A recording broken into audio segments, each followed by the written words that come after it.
This is a hangout on finally making sense of the internet marketing. I just want to let you know that I got my first email address while I was in Hamilton, Bermuda in 1999. Immediately, I realized this opened up the whole world to everyone, and I kind of wondered, how can I make a living out of this? That idea was put on my mental back burner as I traveled the world, and I worked on cruise ships for quite a long time. For the past year, however, I've investigated how to make money online. Why? Because just like a lot of internet marketers, we're looking at a way to get free. We also recognize, too, that the world is changing. There's no such thing as a 45-year job anymore. They're working for a company for a long period of time, and they're going to look after you. You got to look after yourself. So if anything's going to happen in your life, it's always up to you. Good thing is there's a brand new day every day. So I'm very, very fortunate to have met an internet marketer who's going to be, it's kind of going to be a little bit of an interview. I'm going to ask him some questions, he's going to ask me some questions, and hopefully at the end of 35 minutes, everyone who views this will see and get some degree of value out of this. Now, he's been doing this for, well, he's in an SEO business. He's also been doing internet marketing for well on a couple of years, been quite successful. In fact, in one type of business, he's recruited at least 25 people in 1 month. So at least he's got some ground rules. He knows what works and what doesn't. And his name is Paul Turner. Hello, Paul. How are you? I'm very well, thanks, John. Great to be here with you today. Good. And I've got my catchphrase, good morning, good afternoon, good evening, whenever you happen to be watching this. Wherever you are in the four corners of the world. I like that one, too. Okay. Work there. We've covered the world between us. Yes. Well, the Seven Seas is another good one. But so, Paul, you know, we kind of discussed a few things online before. And could you give me an idea? What are the different ways that you can make money online? Wow. Okay. Well, there's one way really to make money online, and that is to drive people in front of an offer, okay, of some sort. So you're still selling a product? Yeah. Well, selling a product, selling a service, whatever it is, you need people looking at it.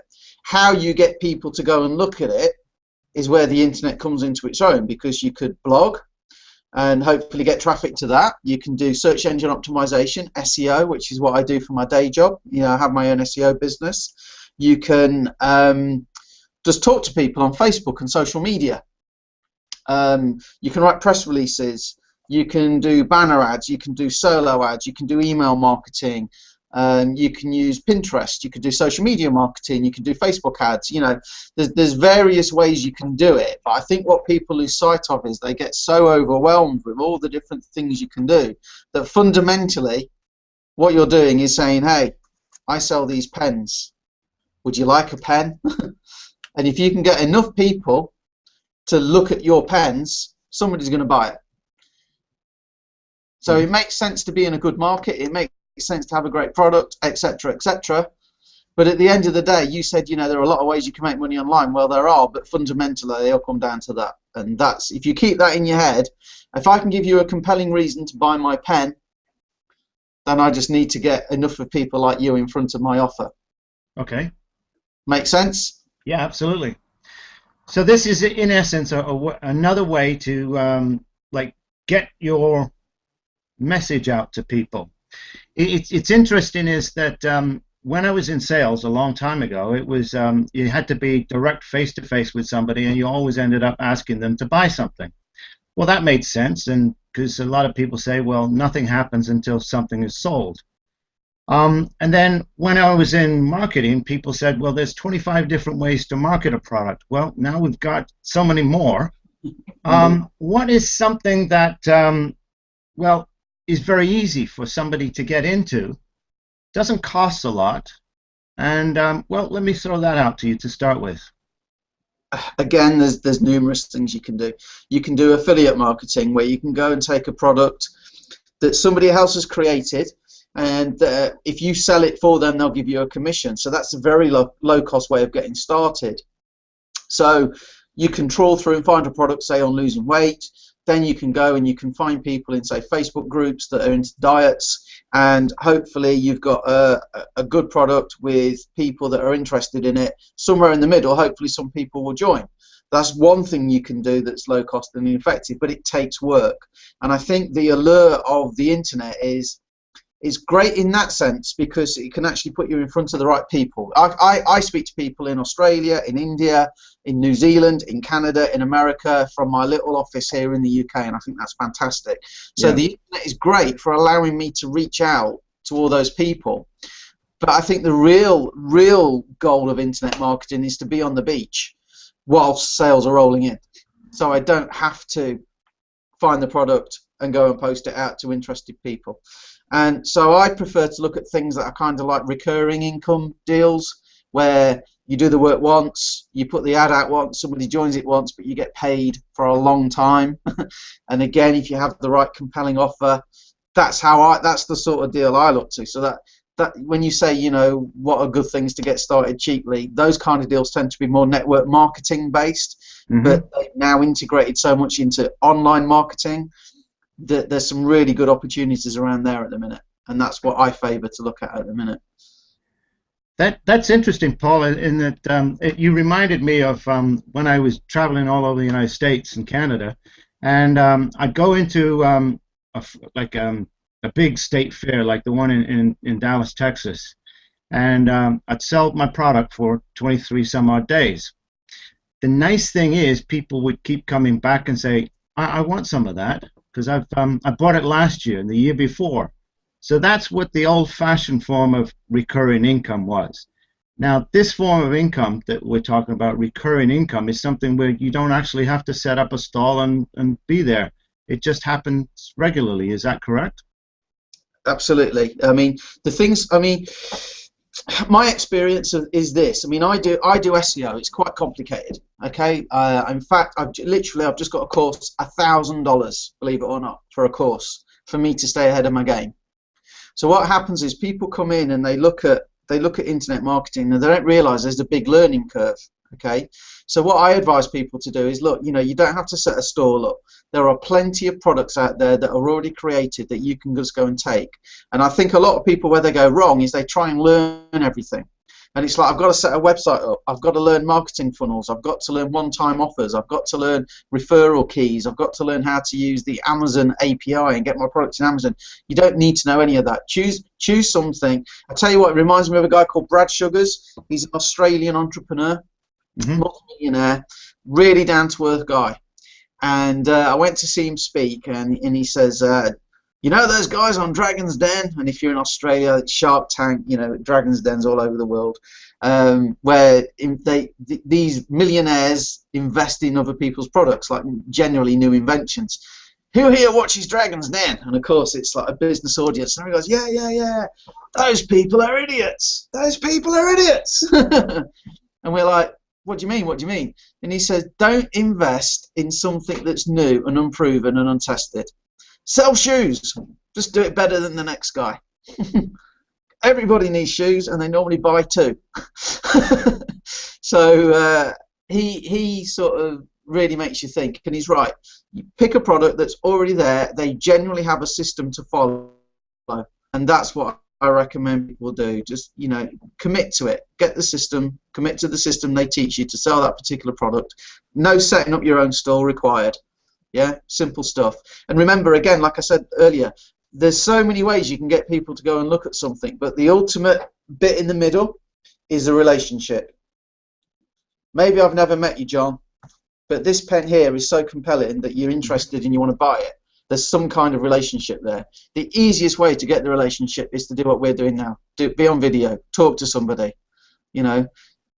So there you're actually referring a little bit to what we talked about earlier about Facebook as well, and social media and Pinterest and Twitter and so on. This is a way for us to be able to actually say hello to people and get to know them over a period of time. Would you not agree? 100%. Works a lot better. When I did my 25 in a month, it was from talking to people on Facebook generally. And then once you get a little bit of momentum, it was basically 2 weeks, hardly anything happened. But I was talking to people on Facebook, just saying hi, touching base with them. Wasn't actually trying to sell anything, okay? But then when it comes up in conversation, you can say, hey, I don't know, this might help you, whatever. People look, but then you see, you share that, and then the momentum builds, and people were coming to me. What's this thing you're doing, Paul? What is it? What are you doing? But it's all because people are seeing the videos I did. They're seeing the posts they did, and there's that relationship rather than it just being a cold advert. Hey, do you want to buy a pen? Mm-hmm. Who wants to do that? You know, it's if I find out you need a pen, if you're there, if we're talking now, and you're saying, oh damn this pen, it always keeps running out. Oh John, look, we have these. They're big, whatever. They write for like 1 million words. I get on really great with them. You should check it out. Thanks, Paul. I'm doing you a favour. Yeah. So it sounds like it's people that like people, and you're actually finding a way to solve a problem of theirs. Absolutely. Yeah. Okay. For example, at the minute, I'm building a sales funnel for a particular project we've got, and I can get access to some data, and I know these people have all done a particular thing. They've all brought a particular service, so I can match my message to what I know they're already interested in. Mm-hmm. So the video, everything we're doing is matching what we know they want. Okay, what we know they're interested in, and that's another key tip.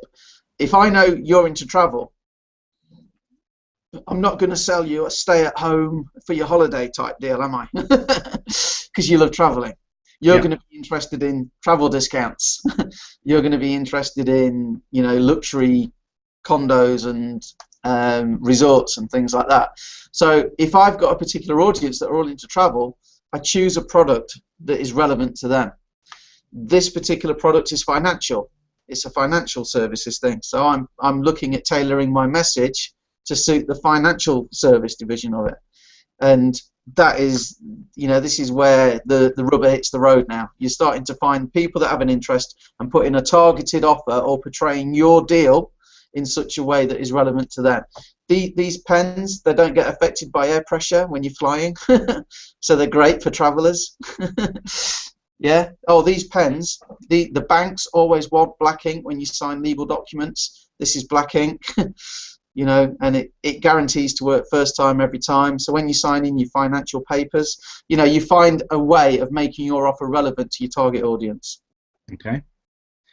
The other thing you kind of alluded to is the fact that, you know, what happens is people start into an internet marketing business, and they hear something that says, oh, $25, this is all it's going to cost. Well, you know, the other things that it costs also is your time, and there will be a learning curve as to what you talked about. So you can learn something about your product, but probably the more important thing, and I've heard these kind of numbers before, is that it's 90% your mindset, 90% your personal development, as opposed to the 10% of learning about the product and the company and a compensation plan and so on. Any thoughts about that?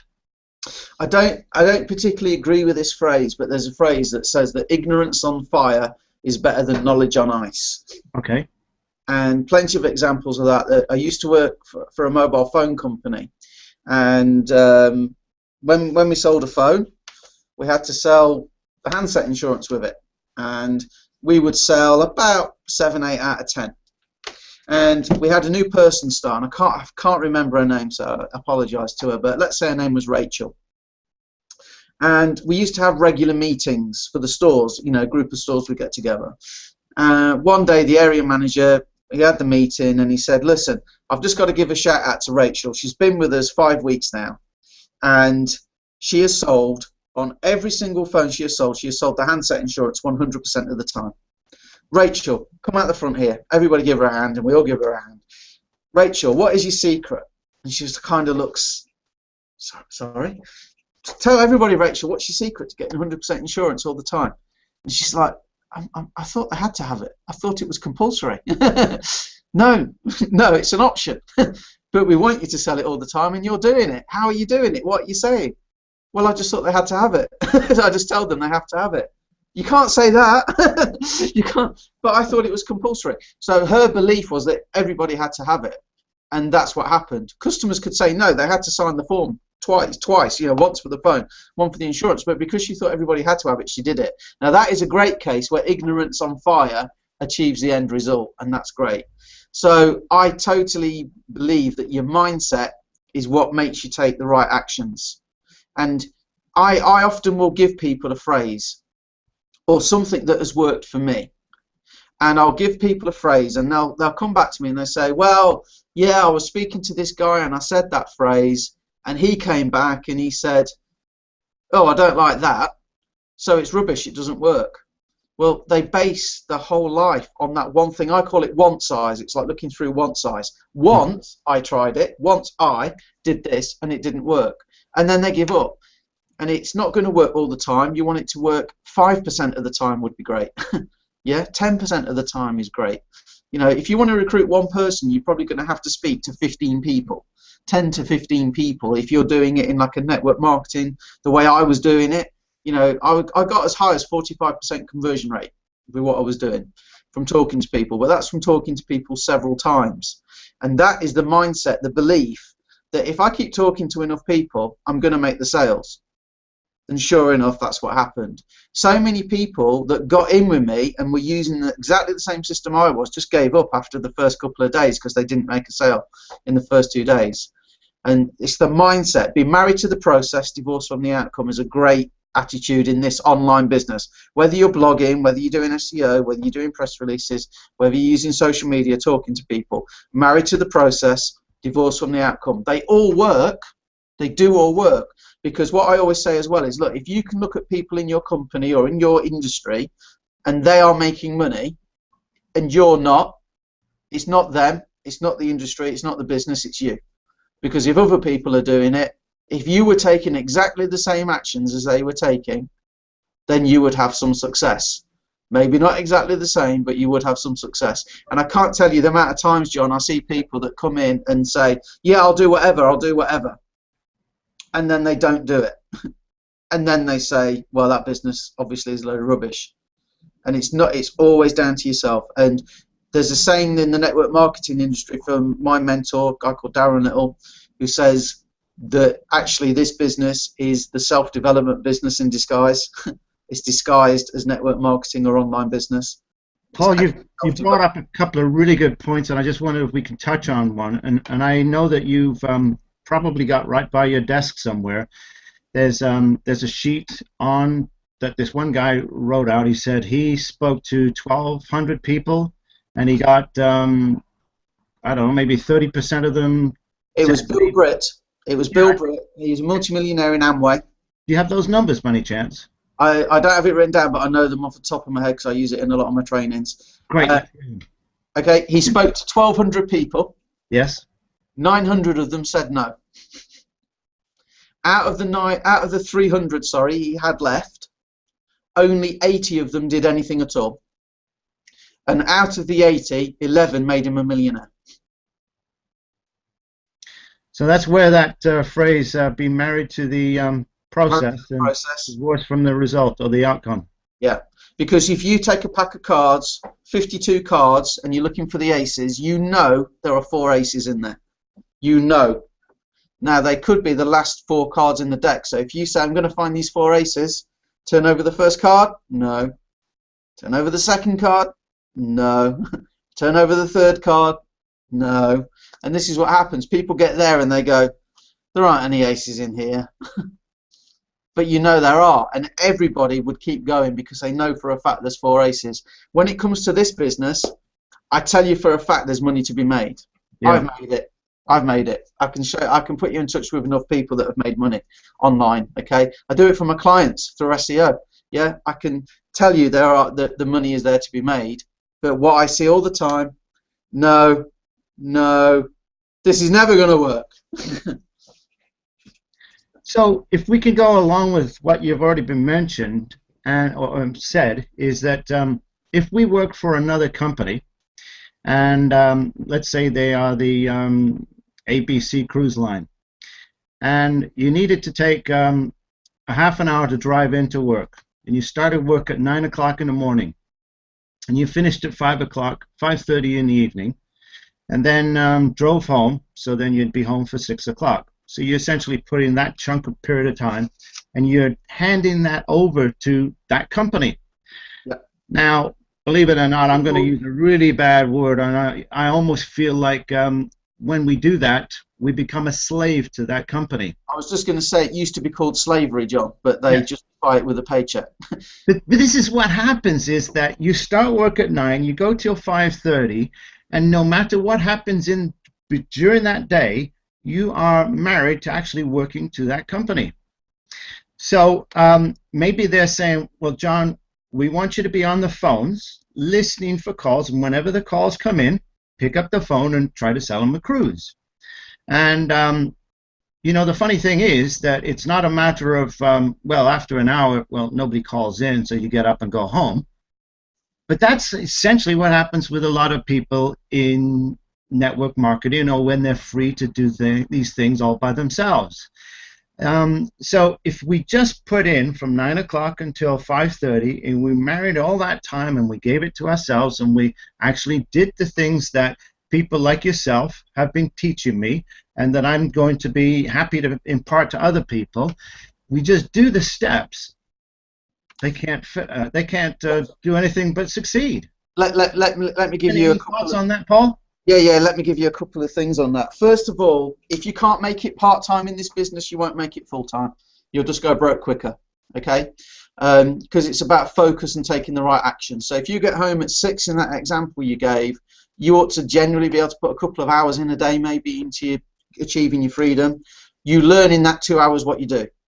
Once you can make money, and you can recruit into a network marketing team, you can sell affiliate products, whatever it is you choose to do, okay? And I prefer the recurring side of the network marketing industry. Once you've proven you can do that consistently, then's the time to go full-time. But if you can't make money full-time, sorry, if you can't make money part-time, do not quit your job to do it full-time and think, well, then I'll do it. Because here's the truth of the matter. Most people want to quit their job so they can be their own boss. Agreed? Yeah. Okay. Your boss generally didn't just become the boss day one. Your boss maybe learned at another company, but your boss had to go through the ranks and probably spend a lot of time learning how to be a boss, okay? And how to do that job to a degree where he can be in charge of other people and oversee them. And I see, again, common thing, and I did this. The very first day I worked for myself, I went out for breakfast because I'm free. I'm my own boss. I went out for breakfast. Let me tell you, going out for breakfast doesn't pay the bills. So most people want to be their own boss, and yet they are the worst person to work for, and they quickly realize that. They get a good knowledge of daytime television. They get a good knowledge of where the fridge is and getting a snack. You can't work without a snack, right? You need a muffin. Can't work without a coffee. Got to have a coffee. I've got my drink here, you know.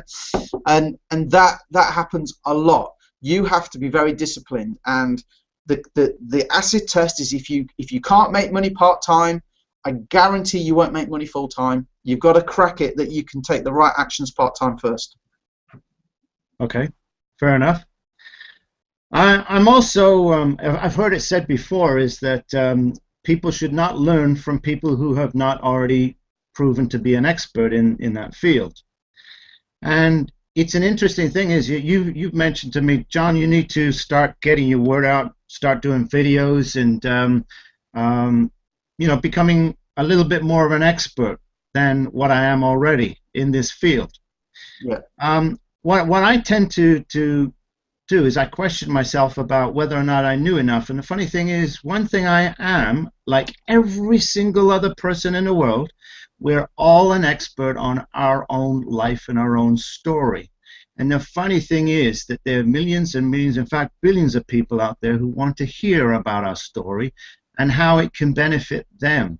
And it all comes down to what's in it for me. And you know, people like each other. That's what we do. We want to help each other. So that's the interesting thing about people who work in this industry, is that they generally care about everyone else. And we want to see other people do well. So as soon as you start saying things like, if you can't make money part-time, then don't do it full-time. Well, my first thought is, okay, how can we take that person who really genuinely wants to do it and help them to grow themselves to the point where they can become at least successful part-time and then become full-time? Don't just say, well, because you can't make it part-time, we're going to push you aside and you'll never make it. Well, that's not true. I truly they can make it. Everybody can make it. They can make it, absolutely. I just don't want people to quit their job before they're ready, before they've got consistent. Oh, I agree. Yeah, I mean, you say about being an expert, and how do we help those people? You help those people like this. I mean, it's very simple: learn, do, teach, or learn, implement, teach, if you prefer. Okay. So I went to see Ray and Jessica Higdon in London with you. Okay. Yep. Mm-hmm. I've made some videos out of what I learned from Ray and Jessica Higdon. Now, if I'm there, Ray and Jessica Higdon are, you know, in the sky. They're fantastic, aren't they? Yep. So I am not an expert like Ray Higdon is. But if I go to that event and I learn something from Ray Higdon, like a great line to say to somebody, is the line any less powerful because it comes out of my mouth rather than Ray Higdon's if I've learnt it from Ray Higdon? No, not at all. But this is a perfect example of what I mean. We are taking the information from other people who are successful, and we're building people up to the point where they can become at least successful part-time, and they can continue to grow. We want everyone to be successful.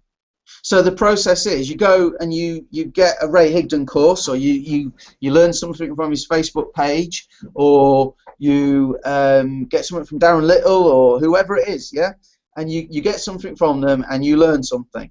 So then you share and you go, hey, look, I just learnt this great line from Ray Higdon, and this is what it is. And then you implement it yourself. And so you spread your message. I learnt this from Ray Higdon. This is great, blah, blah, blah. Okay? So you put that out on YouTube and Facebook or whatever. You put it on your blog. And then you actually implement it. And then as soon as you get a result, and it doesn't matter if the result is tiny, you can then go, hey, do you remember last week I shared on a video something I learnt from Ray Higdon? I actually went out and I started using it, and do you know what? I generated a lead today from doing it. If you want to know how, just ask. I'm happy to share. And people come and say, what was it?